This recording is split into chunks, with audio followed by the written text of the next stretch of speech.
వికారాబాద్ దాడి ఘటనపై పోలీసులు ముమ్మర దర్యాప్తు చేస్తున్నారు. దాడి ఘటనలో పోలీసుల అదుపులో 55 మంది నిందితులు ఉన్నారు. ఔషధ పరిశ్రమకు భూసేకరణ కోసం లగచర్ల వెళ్లిన అధికారులపై దాడి చేయగా ప్రణాళిక ప్రకారమే దాడి జరిగినట్లు పోలీసులు గుర్తించారు. ఈ మేరకు దుద్యాల మండలం లగచర్లలో పోలీసులు భారీగా మోహరించారు. మరోపక్క అధికారులపై దాడిని వ్యతిరేకిస్తూ కలెక్టరేట్ ఎదుట రెవెన్యూ ఉద్యోగులు నిరసనకు దిగారు. మరింత సమాచారం మా ప్రతినిధి శ్రీనివాస్ ప్రత్యక్ష ప్రసారం ద్వారా అందిస్తారు. కలెక్టర్పై లాగచర్ల గ్రామంలో కలెక్టర్ ప్రతీక్ జైన్, అదేవిధంగా అదనపు కలెక్టర్ లింగయ్య నాయక్తో పాటుగా కొడంగల్ డెవలప్మెంట్ అథారిటీ ప్రత్యేక అధికారి వెంకటరెడ్డిపై జరిగిన దాడికి సంబంధించి అయితే రెవెన్యూ ఉద్యోగులంతా కూడా పెద్ద ఎత్తున వికారాబాద్ జిల్లా కలెక్టరేట్ ఎదుట గుమిగూడారు. అక్కడ ఆందోళన చేస్తున్న పరిస్థితి.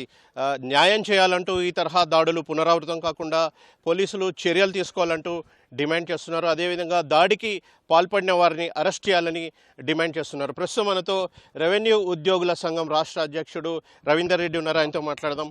అంటే ఏంటండి మీ డిమాండ్? ముఖ్యంగా నిన్నటి సంఘటనకు రాష్ట్రంలోని రెవెన్యూ ఉద్యోగులు ఇవాళ బ్లాక్ బ్యాడ్జెస్ పెట్టి అందరు నిరసన తెలుపుతున్నారు.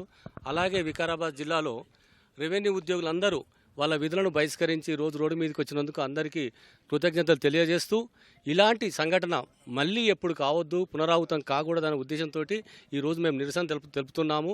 ముఖ్యంగా ఏమిటంటే నిన్న జరిగిన చర్య చాలా ఏయమైనది. ఎందుకంటే ఇది సభ్య సమాజానికి, ఉద్యోగ సమాజానికి బ్లాక్ డేగా, నిన్నటి బ్లాక్ మండేగా కూడా అభివర్ణించవచ్చు.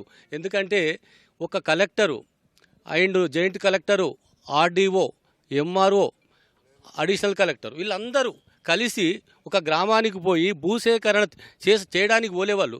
భూసేకరణ కోసము మాట్లాడడానికి, వాళ్ళ అభిప్రాయాలు సేకరించడానికి గ్రామసభ పెట్టి గ్రామానికి పోయిన వాళ్ళు కనీసం మాట్లాడకుండా ఇలాంటి దాడులు చేసిందంటే వాళ్ళు నిజంగా రైతులు కాదు, వాళ్ళు నిజంగా గుండాలు, వీధి రౌడీలు అని చెప్పక తప్పదు. ఎందుకంటే మేము ఆ విజువల్స్ కూడా చూసాం. ఆ విజువల్స్లో కూడా రైతులు ఉన్నట్టు కనబడతలేదు.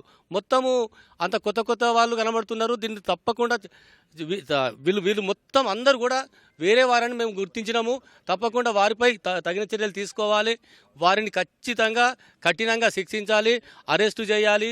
విధులకు, ఎందుకంటే గవర్నమెంట్ ఎంప్లాయీ విధులకు ఆటంకం కల్పిస్తే కంపల్సరీ ఇంప్రైజన్మెంట్ 3 నెలలు ఉంటుంది. తప్పకుండా 3 నెలల ఇంప్రైజన్మెంటే కాకుండా తప్పకుండా కఠినంగా శిక్షించాలి. ఎందుకంటే ప్రభుత్వ వాహనాలను కూడా ధ్వంసం చేసిండ్రు. ప్రభుత్వ వాహనాలంటే ప్రభుత్వ ఆస్తిని ధ్వంసం చేసినందుకు వారిపై చర్యలు తీసుకొని వారి దగ్గర రికవరీ చేపట్టాలని నేను డిమాండ్ చేస్తున్నా. అలాగే ఇప్పటికే కొంతమందిని అదుపులోకి తీసుకున్నామని పోలీసులు చెప్తున్నారు. అయితే ఈ దాడి వెనక రాజకీయ దురుద్దేశం ఉందని కూడా పోలీసులు ప్రాథమికంగా గుర్తించారు. దీనిపై మీరేమంటారు? అది ఉండొచ్చు. ఎందుకంటే వాళ్ళని చూస్తుంటే, మాకు ఆ విజువల్స్ చూస్తుంటే, మాకు రాజకీయ కోణము నుంచి చూస్తుంటే అదే విధంగా అనిపిస్తుంది. ఎందుకంటే రైతులు మాత్రం ఆ విధంగా దాడి చేయరు.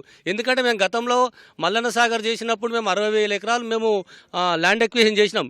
ఇలాంటి సంఘటనలు జరగలేదు. ఎప్పుడు మేము విలేజ్కి పోయినాము, మాట్లాడినాము, తీసుకొచ్చినాము, ల్యాండ్ అక్వైర్ చేసినాం. కానీ ఇలాంటి సంఘటన భూమి తీసుకోక ముందుకే జరిగింది అంటే ఖచ్చితంగా దీని వెనుక కుట్రదారులు ఖచ్చితంగా ఉన్నారు. వారిని పసిగట్టి ఖచ్చితంగా వారిని శిక్షించాలని నేను డిమాండ్ చేస్తున్నా. అలాగే రెవెన్యూ ఉద్యోగులు కూడా, ఎందుకంటే ఈరోజు రాష్ట్ర వ్యాప్తంగా నల్ల బ్యాడ్జీలు నిరసనలు తెలపడమే కాకుండా ఈరోజు ఇక్కడ వికారాబాద్ జిల్లాలో మొత్తం విధులు, రిజిస్ట్రేషన్లు కానివ్వండి, వారికి ఇతర విధులు కానివ్వండి, అన్నీ ఈరోజు బంద్ చేశాం. మేము తప్పకుండా ఇక్కడనే కాకుండా రేపటి వారికో ఈరోజు వారికో వాళ్ళని కఠినంగా శిక్షించకుంటే మేము తప్పకుండా రాష్ట్ర వ్యాప్తంగా ఈ బందులు నిర్వహిస్తాం అని మేము డిమాండ్ చేస్తున్నాం. అయితే ప్రధానంగా పూర్తిగా న్యాయం చేయాలి, అదేవిధంగా దోషులను పోలీసులు అరెస్ట్ చేయాలని చెప్పేసి రెవెన్యూ ఉద్యోగులు చెబుతా ఉన్నారు. పూర్తిగా వారిని అరెస్ట్ చేస్తేనే తాము ఆందోళన విరమిస్తామని. ఇప్పటికైతే వికారాబాద్ జిల్లాలో పెన్ డౌన్ కొనసాగుతుంది. అన్ని ప్రభుత్వ కార్యాలయాల్లో పూర్తిగా సేవలు నిలిపేసినటువంటి పరిస్థితి. ప్రస్తుతం అయితే ఉద్యోగుల ఆందోళన ఇంకా కలెక్టరేట్ ఎదుట కొనసాగుతున్న పరిస్థితి కనిపిస్తుంది. ఇది ఇక్కడ వికారాబాద్ కలెక్టరేట్ వద్ద తాజా పరిస్థితి. Vote you.